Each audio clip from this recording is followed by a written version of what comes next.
Bypass Ganpati મંદિર પાસે વિસ્તારમાં ટ્રાફિક જામ કલાકો સુધી વાહનો ફસાયેલા રહ્યા રોડ રસ્તા પર ગેરકાયદેસર પાર્કિંગના કારણે ટ્રાફિક જામ થયો હજીરા ટ્રાફિક પોલીસ દ્વારા કોઈ કામગીરી કરવામાં ન આવતી હોવાનો આક્ષેપ છે અને સ્થાનિકો અને વાહન ચાલકો ભારે પરેશાન થઈ રહ્યા છે તો સુરતના આ દ્રશ્યો છે કલાકો સુધી લોકો રસ્તામાં આ જ રીતે અટવાયેલા રહ્યા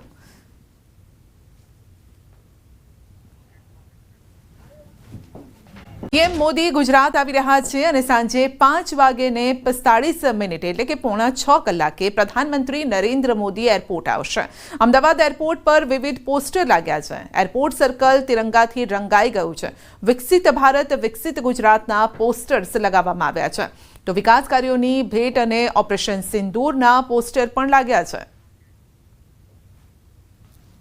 નરેન્દ્ર મોદી ગુજરાતની 2 દિવસની મુલાકાતે છે અમદાવાદમાં ખાસ જનસભાને સંબોધવા જઈ રહ્યા છે તે પહેલાં અમદાવાદ એરપોર્ટ પર અલગ અલગ પોસ્ટર લાગેલા જોવા મળી રહ્યા છે આપ જુઓ તો ખાસ કરીને વડાપ્રધાન નરેન્દ્ર મોદી જ્યારે ગુજરાતની 2 દિવસની મુલાકાત છે તો તે મુલાકાત દરમિયાન જે કાર્યક્રમો છે તે કાર્યક્રમોના પોસ્ટર અમદાવાદ એરપોર્ટ પર લાગેલા છે આજે લગભગ 5:45ની આસપાસ વડાપ્રધાન નરેન્દ્ર મોદી અમદાવાદ એરપોર્ટ પર આવી જશે અને ત્યારબાદ એરપોર્ટથી નિકોલ સભા સ્થળે જશે હરિદર્શન 4 રસ્તાથી 1.5 કિલોમીટરનો એક રોડ શો પણ યોજાવાનો છે અને ત્યારબાદ 6 થી 7 દરમિયાન નિકોલમાં જનસભામાં તેઓ ઉપસ્થિત રહેવાના છે મહત્વનું છે કે વિવિધ વિકાસ કાર્યોનું લોકાર્પણ પણ કરશે અને લોકાર્પણ દરમિયાન ખાસ કરીને જે વિકાસ કાર્યો છે અને સાથે ઓપરેશન સિંધુની વાત છે તે પોસ્ટર દ્વારા અહીં લગાવવામાં આવ્યું છે અહીંથી તેઓ પસાર થશે અને ત્યારબાદ અમદાવાદ એરપોર્ટથી સીધા તેઓ નિકોલ જનસભાને સંબોધે તે પહેલાં રોડ શો પણ કરવાના છે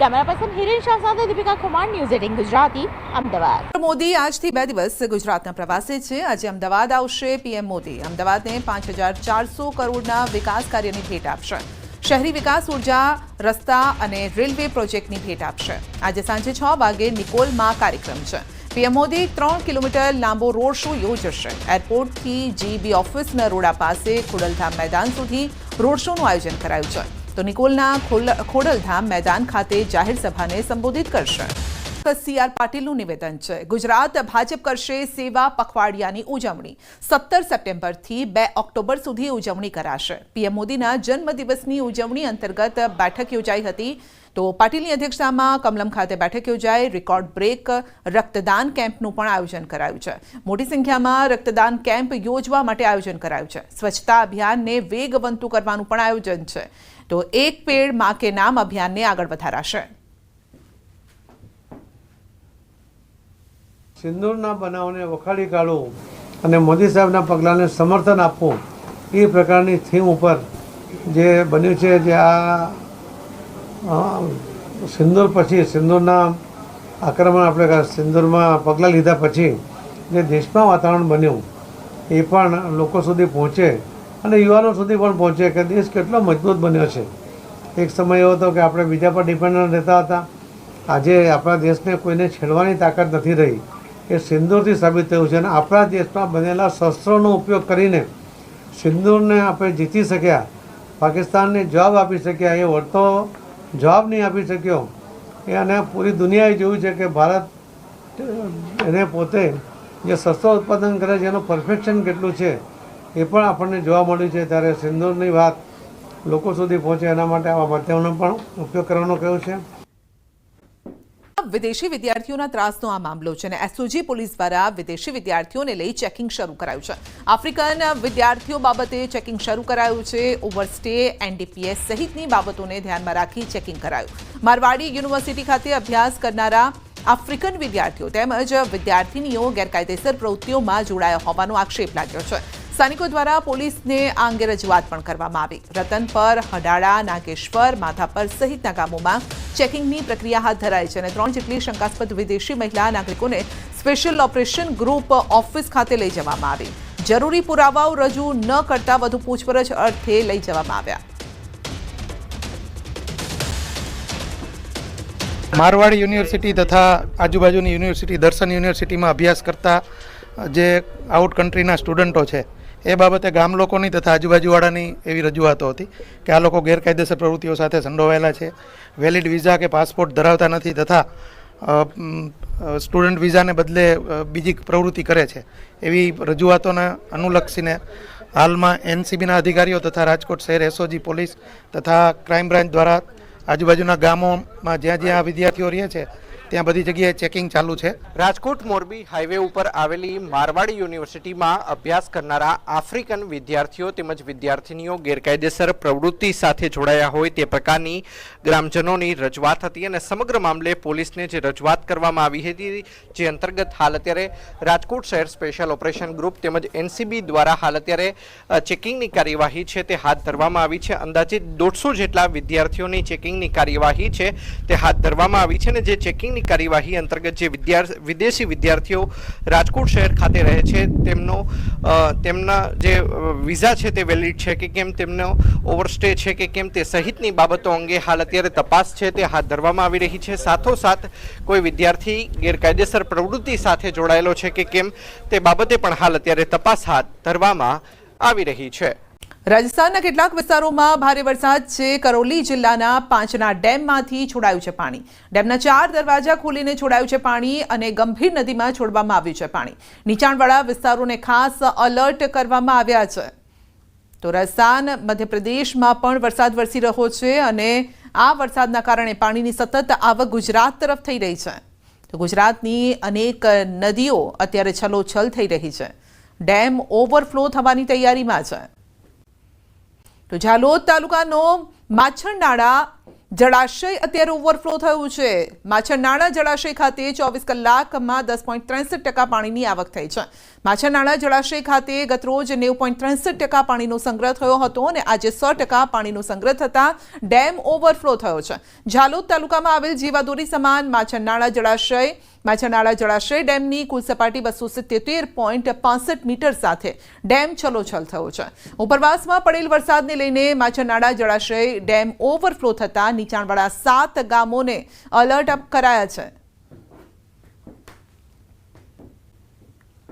આજ રોજ માછણનાળા ડેમ 100% ભરાતા ઓવરફ્લો થયેલ છે. હાલ માછણનાળા ડેમની સપાટી 277.65 મીટર છે. માછણનાળા ડેમ ઓવરફ્લો થતાં નીચાણ વિસ્તારના 7 ગામોને એલર્ટ કરેલા છે. ઝાલોદ તાલુકાનો માછણનાળા જળાશય ડેમ છે જે ઓવરફ્લો થવા પામ્યો છે. ઝાલોદ તાલુકાનો જીવાદોરી સમાન આ ડેમ ગણાતો હોય છે અને ઝાલોદ તાલુકાનો જીવાદોરી સમાન આ માછણનાળા ડેમ જે 277.65 મીટરની સપાટી સાથે હાલ ઓવરફ્લો થવા પામે છે. આપ જે દ્રશ્યોમાં જોઈ શકો છો, દ્રશ્યોમાં જે રીતના જોડાઈ રહ્યો છે કે જે માછણનાળા જળાશય ડેમ છે તે સંપૂર્ણ 100% પાણીની આવક સાથે જે ડેમ જે છે ઓવરફ્લો થવા પામ્યો હતો. છેલ્લા 24 કલાકની અંદર ડેમમાં 10.65% જે પાણીનો સંગ્રહ થવા પામ્યો છે.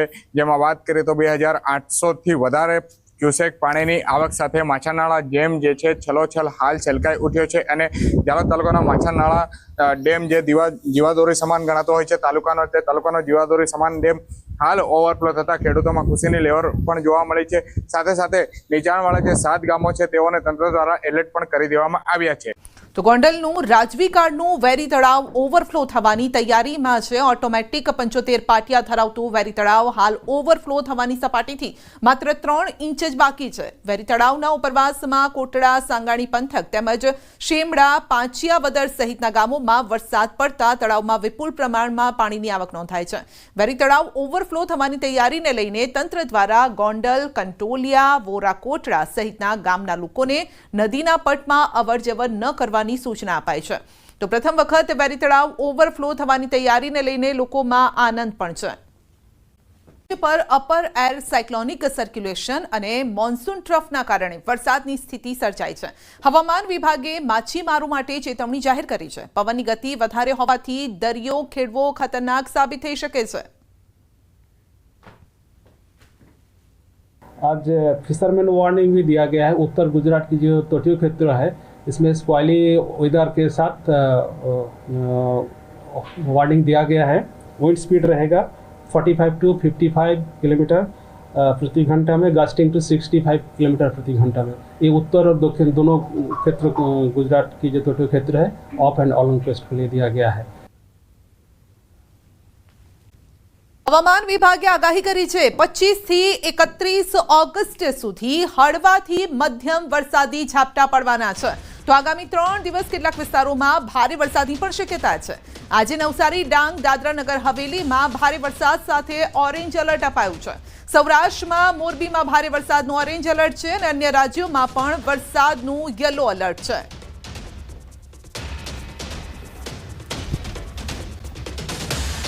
आज का जो फोरकास्ट है आने वाला अगले 7 दिन के लिए 25 से लेकर 31 अगस्त तक इसमें हल्का से मध्यम बरसात का संभावना रहेगा दोनों रीजन में, सौराष्ट्र को और हमारा गुजरात रीजन में.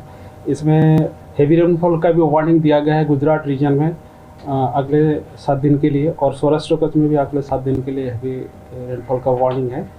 अभी पहला 3 दिन गुजरात रीजन के लिए heavy to very heavy orange warning के साथ वार्निंग दिया गया है. इसमें जो आइसोलेटेड प्लेसेस में heavy to very heavy rainfall होने का संभावना है. તો આવતીકાલે કેટલાક વિસ્તારોમાં ભારે વરસાદની શક્યતા છે. દાહોદ, છોટાઉદેપુર, ભાવનગરમાં ઓરેન્જ એલર્ટ અપાયું છે અને સાથે ભારેથી અતિ ભારે વરસાદની આગાહી પણ કરાઈ છે. તો દક્ષિણ અને ઉત્તર ગુજરાતમાં યલો એલર્ટ સાથે ભારેથી સામાન્ય વરસાદની આગાહી કરાઈ છે. कल के लिए 26 अगस्त के लिए हेवी रेनफॉल का वार्निंग दिया गया है. Heavy to very heavy with isolated places में ऑरेंज वार्निंग के साथ दाहोद, छोटा उदयपुर के लिए दिया गया है गुजरात रीजन में. और हेवी रेनफॉल दक्षिण गुजरात के सारे डिस्ट्रिक्ट के लिए है येलो वार्निंग के साथ. और उत्तर गुजरात में बनासकांठा, साबरकांठा, गांधीनगर, अरावली, अहमदाबाद और महासागर के लिए दिया गया है. और सौराष्ट्र कच्छ में heavy to very heavy rainfall orange warning के साथ आइसोलेटेड प्लेस में भावनगर डिस्ट्रिक्ट के लिए दिया गया है. और हेवी रेनफॉल का वार्निंग दिया गया अमरेली, गिर सोमनाथ और दीव के लिए.